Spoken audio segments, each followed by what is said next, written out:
Subscribe करें हमारे सरकार मदीना चैनल को ताकि हर नई वीडियो आप तक पहुंचती रहे। के लिए नरम दिल हुआ करते रहते। नरम गुफ्तगू करने का आदि हर एक को होना चाहिए। नरम गुफ्तगू करने का आदि हर एक को होना चाहिए। उसकी नेकियों की अलामत है, उसके अखलाक की अलामत है।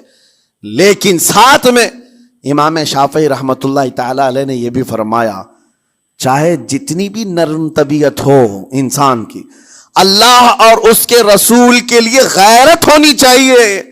अल्लाह उसके रसूल के खिलाफ बात सुने तो फिर नरम लहजे का इस्तेमाल ना करे, फिर वो बुज़दिली कहलाएगी, वो बुज़दिली कहलाएगी।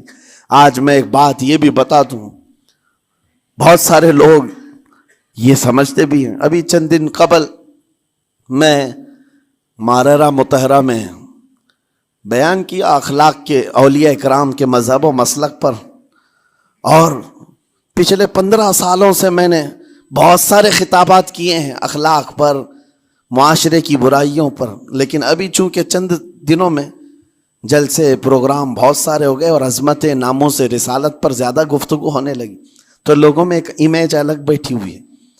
और अभी हमने अखलाक के हसना पर गुफ्तगू क्या की, 8 दिन पहले एक बुजुर्ग ने मुझसे पूछा, ऐसी भी तकरीर करते हैं आप ऐसी भी तकरीर करते हैं, यानी नरम गुफ्तगू भी करते हैं? मतलब यह है कि हमारी इमेज ऐसी बना कर रखें कि हम हर वक्त चिल्लाते ही रहते हैं, हर वक्त ललकारते ही रहते हैं।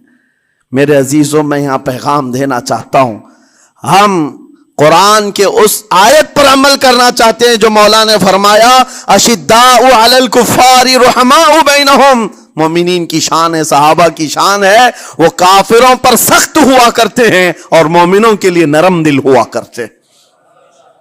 जुबान की नरमी ईमान वालों के लिए है, जुबान की नरमी मोहब्बत मुस्तफ़ा के लिए है, आशिकाने मुस्तफ़ा के लिए है। साथ में जुबान की सख्ती कुफ्फार और मुशरिकीन के लिए है, गुस्ताखाने रसूल के लिए है। और अगर ये चीज नहीं आई तो फिर आप समझ लें नेक उस वक्त नहीं कहलाएगा आदमी। बाज लोगों को ऐसा लगता है नरम बात करना चाहिए, नरम गुफ्तगू, बिल्कुल सही है, यह अखलाक है। लेकिन अगर ऐसे मकामात पर जहां तुम्हारे नबी को कोई गाली दे रहा हो, रब की शान में कोई भौंक रहा हो, उस वक्त तुम कहो कि अखलाक है, नरम बात करना चाहिए, ये बेगैरती है, ये बेगैरती है। आपको कहा जाएगा बेगैरत आदमी, बेगैरत आदमी है।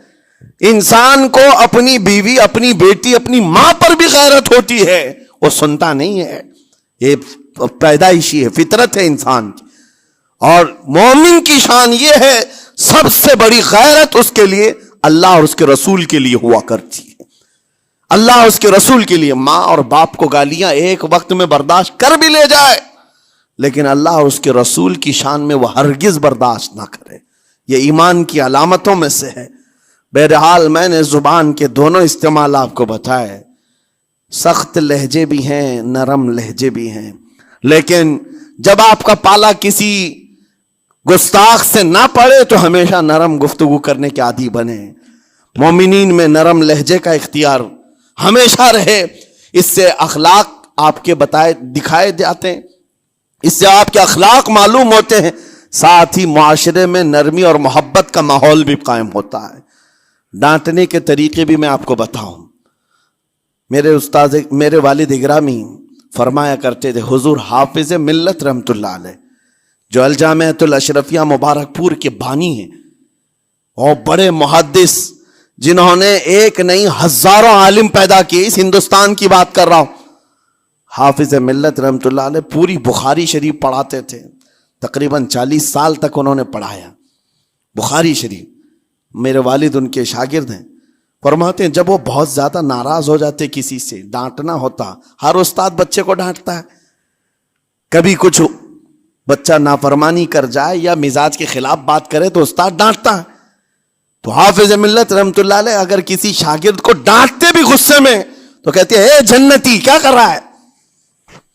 कहते हैं अगर ये जुमला कबूल भी हो जाए तो बच्चा जन्नती हो जाए। लहजे की ये इस्तेमालात औलिया से सीखो मेरे अजीजों। गुस्से पर कंट्रोल उस वक्त तुम्हारे अखलाक मालूम होते हैं जब तुम्हारा गुस्सा उरूज पर होता है, उस वक्त तुम्हारी हकीकत लोगों के सामने आती है। وہ اپنے شاگردوں کو ڈانٹتے بھی تو جنتی کہہ کر ڈانٹتے ہیں، یعنی کوئی گالی نہیں ہے، کوئی برے کلمے نہیں ہیں، بلکہ ایسا جملہ ہے کہ اگر قبول بھی ہو گیا استاد کی زبان سے، اس کی تو زندگی وصول ہوگی، اس کا بیڑا پار ہو گیا۔ ہمارے درمیان ماں باپ کو بھی یہ چاہیے کہ بچوں کو کس طرح کے اخلاق آپ دے رہے ہیں۔ گفتگو کرنے کے متعلق قرآن میں اللہ تعالیٰ نے آداب بتائے ہیں۔ جب ایسی بات کریں گے، شوہر اور بیوی جس طرح کی باتیں کر رہے ہیں، بچے کے دماغ میں وہ پورا کا پورا چھپتا ہے، ٹرانسفر ہوتا ہے۔ اسی لیے کہا گیا ایڈلٹ گفتگو کبھی بھی بچوں کے درمیان نہیں کی جائے گی۔ جو میچورٹی میں نہیں ہے ان بچوں کے سامنے ماں اور باپ بیٹھ کر کے کلام بھی نہ کریں، بات نہ کریں۔ معاشرہ تو آج ایسا ہے، سب پوری فیملی لے کر کے بیٹھے ہوئے ہیں، اور حد تو یہ ہے کہ گندی فلمیں سامنے لگی ہوئی رہتی ہیں۔ وہ کیسے بچا پاؤ گے؟ 4 سال 5 سال کے بچے کے اندر بھی وہ گفتگو، وہ مکالمات، ایک دوسرے سے بات کرنے کی تمیزیں، وہ سب وہاں سے سیکھتا آ رہا ہے۔ گھروں کے اندر ماحول کو تبدیل کرنے کے لیے آپ کی اپنی زبان پر کنٹرول اور اپنے بچوں کی تربیت اور ان کی زبان پر کنٹرول بہت ضروری ہے۔ پھر دیکھنا آپ یہ معاشرہ پیدا کر کے کل کو آپ کا بچہ نکلے گا، اس کی تمیز، اس کے اخلاق پر ہر کوئی اش اش کرے گا۔ چند دنوں کی محنت ہے آپ کی، لیکن بچے جب سلیقے کے ساتھ گفتگو کریں تو لوگوں کا دل جیت لیا کرتے ہیں۔ بات کرنے کے آداب ایسے ہیں کہ لوگ دل جیت لیا کرتے ہیں۔